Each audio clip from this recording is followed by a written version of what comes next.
గణేశుడు మట్టి ప్రతిమ ఇంట్లోనే చేసుకునే విధానాన్ని మీకు తెలియపరుస్తున్నానండి. దానికి నేను తీసుకున్నాను 2 పెద్ద బత్తాయి సైజులో 2 రౌండ్ బాల్స్ తీసుకున్నాను. ఒకదాన్ని ఇట్లా బేస్ లాగా రౌండ్గా ఇట్లా తట్టి తయారు చేశాను అనమాట. కొంతమంది అయితే ప్లేట్లో పెట్టి నొక్కి ఆయిల్ పెట్టి నొక్కి తీస్తారు. ఎలాగూ ఈ బేసు కవర్ అయిపోతుంది, గణేశుడు కూర్చుంటాడు కనుక నేను అంత శ్రమ తీసుకోలేదు. 2 పెద్ద బత్తాయి సైజు 2 తీసుకున్నాను. తర్వాత దాంట్లో 3వ భాగం అంటే 3 బాల్స్ కలిస్తే ఒక బాల్ అయ్యేంతవి ఒక 5 బాల్స్గా తీసుకున్నాను అనమాట. అంటే 2 ఏమో పెద్దవి తీసుకున్నాను, 5 ఏమో మీడియం సైజువి తీసుకున్నా బాల్స్. తర్వాత ఇక్కడ ఒక నిమ్మకాయ కంటే పెద్ద సైజు మొదలుకొని తర్వాత నిమ్మకాయ సైజు దానికంటే కొంచెం కొంచెం తగ్గించుకుంటూ ఇట్లా 10 బాల్స్ చేసుకుని వివిధ డెకరేషన్ల కోసం ఉంటాయని చేసుకున్నాను. కొంత ఎక్స్ట్రాగా క్లేని పక్కన పెట్టుకున్నాను అనమాట. ఇప్పుడు గణేషుని తయారు చేసే విధానం చూపిస్తాను ఫ్రెండ్స్. దీంట్లో ఈ 5 ఉన్నాయి కదా, 5లోనూ ఒకటి తల భాగం కోసం, ఈ పెద్ద బాల్ పొట్ట కోసం వాడతాము, ఒకటి తల భాగం కోసం, 2 కాళ్ళు కోసం, 2 చేతుల కోసం వాడతాము, కొంత చెస్ట్ కోసం ఈ క్లేలోంచి కొంత వినియోగించుకుంటాం అన్నమాట. ఇప్పుడు తయారు చేసే విధానం చూద్దాం ఫ్రెండ్స్. ఈ ఏవైతే మీడియం సైజు ఉన్నాయో ఆ బాల్స్ 2 బాల్స్ని లెగ్స్గా చేసుకుంటాం.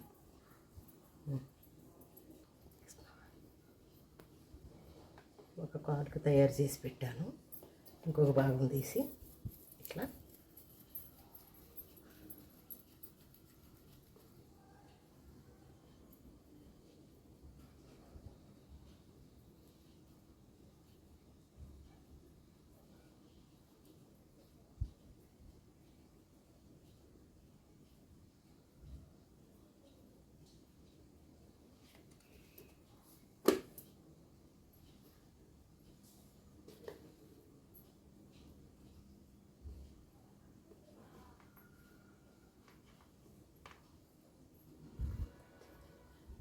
సన్నగా ఈ పాల తాలికల మాదిరిగా చేసుకొని ఈ కాలుకి కంకణంగా పెడుతున్నానండి.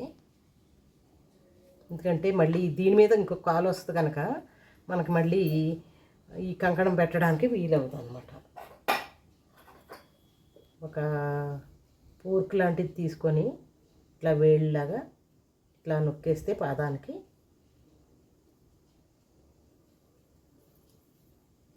పైన లైట్ ఇంకోటివి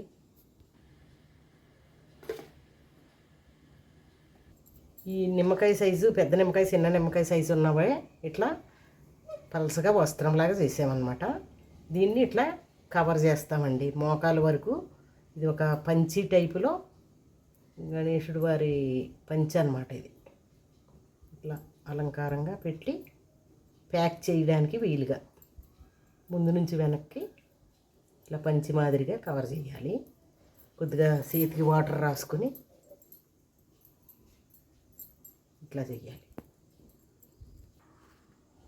ఈ విధంగా పంచి ఆయన గణేశుడు వారి పంచికి డిజైన్ మాదిరిగా ఇట్లా లైన్స్ లాగా అగరబత్తి పుల్ల నేను తీసుకున్నానండి. ఏదైనా మన దగ్గర మంచి శుభ్రమైన స్టిక్ ఉన్నా పెట్టుకోవచ్చు. ఆ స్టిక్ వెతుక్కునే కంటే ఇది ఈజీ కదా అనిపించింది నాకు. ఇట్లా పంచిలాగా తయారు చేస్తామన్నమాట. ఇప్పుడు 2వ పెద్ద బాల్ ఉంది కదా, ఇది బొజ్జ గణపతి పప్ప బొజ్జ గణపయ్య బొజ్జగా తయారు చేస్తాము. వీలైతే ఇప్పుడే తాతీ కోసం ఇంకొక బాల్ని తీసుకుని ఇట్లా అర్ధచంద్రాకారంగా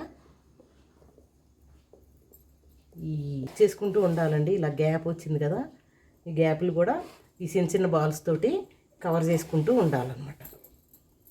తలకాయకి తీసుకుని నిమ్మకాయ సైజుని ఇట్లా తొండం కోసం తీసుకుంటామండి.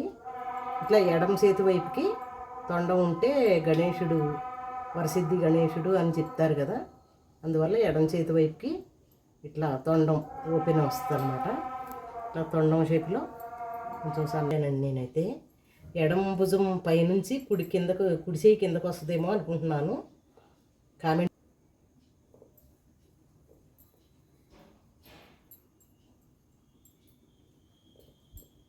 పెడతాం.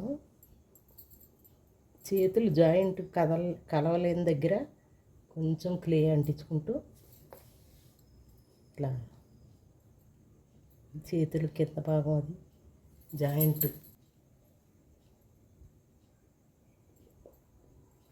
అర్ధచంద్రాకారంగా ఒక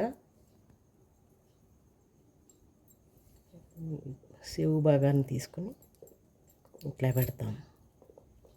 ఇప్పుడు దీనికి ఇటు అటు కొంచెం సపోర్ట్ ఇస్తాం పెడతామన్నమాట. ఫ్రెండ్స్, ఫైనల్గా మా గణేశుడు తయారైపోయాడండి. మన గణేశుడు కామెంట్ చేయండి ఫ్రెండ్స్, ఎలా వచ్చాడు అన్నది. ఇదిగో మూషిక వాహనుడు, మూషికాన్ని కూడా తయారు చేసి పెట్టాను. కొంచెం పెద్దగా వచ్చినట్టున్నాడు. మరి అంత పెద్ద గణేశుడిని మొయ్యాలి కదా, అందుకే కొంచెం పెద్దగానే తయారు చేశాను. Please like, share and comment on my channel. Thank you. Happy Vinayaka Chaturthi.